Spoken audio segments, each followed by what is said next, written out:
if you are able to pass this nearly $2 trillion plan, do you envision this being the last round of stimulus, or do you think you may need to do more? What I can tell you is if we don't act now, we will be in a much worse place, and we will find ourselves needing to do much more to dig out of a much deeper hole. So what I can tell you is the single most important thing economically right now is to take decisive action along the lines of what we've laid out in this rescue plan.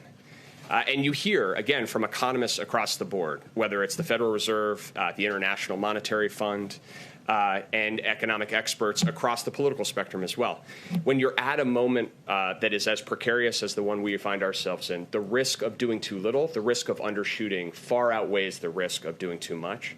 And that's the economic logic, the economic case behind this package. I think you've also heard the president clearly explain that his economic approach is one where rescue and recovery need to come together.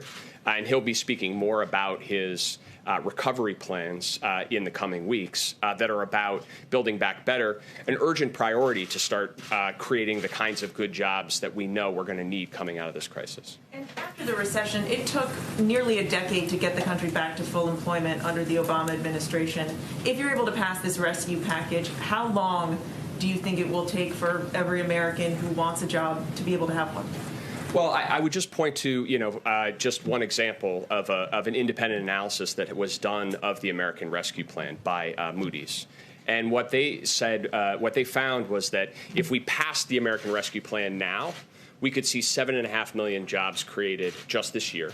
And we could see a return to full employment a full year ahead of what is projected if we don't.